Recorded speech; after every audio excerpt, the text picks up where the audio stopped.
Donc au début de mon installation, je travaillais tout seul, donc à ce moment-là on fauchait le roseau à la main, mais le développement de la couverture en chaume, sur tout le département, nous a poussé à voir les choses autrement, à adapter une machine pour pouvoir récolter suffisamment de roseaux pour 3 chaumiers.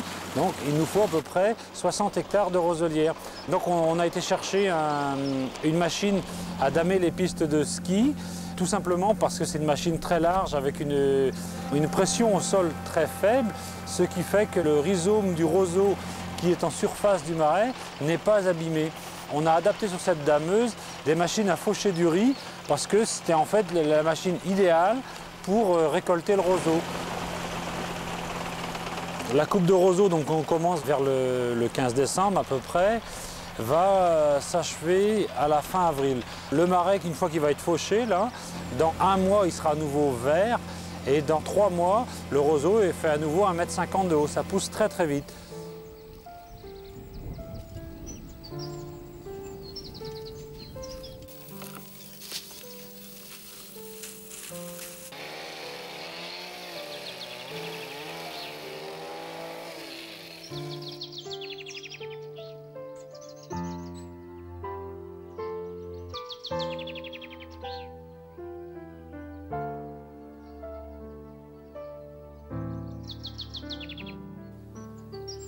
À la naissance de l'étang de Kergaland, les ruines de Languidou, le plus ancien édifice du pays bigoudin après l'église de Loctudi, nous émeuvent par la noblesse de leur architecture, la beauté de la rosace et la désolation du site.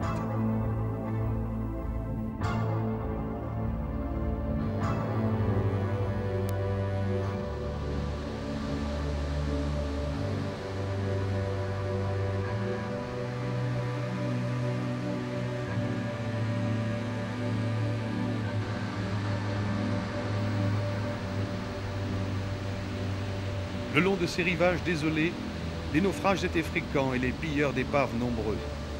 Dès lors qu'un navire était jeté à la côte, les populations riveraines, devançant les autorités maritimes, se livraient à une récupération en règle de la cargaison et du navire.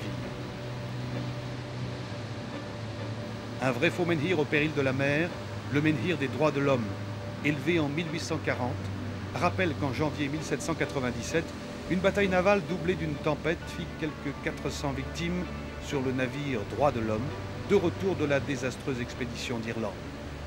Les paroissiens de Pouldreuzic et Pleuzevet durent enterrer les morts à même la dune et de nos jours nous trouvons encore les traces du drame qui traumatisa la population de cette époque.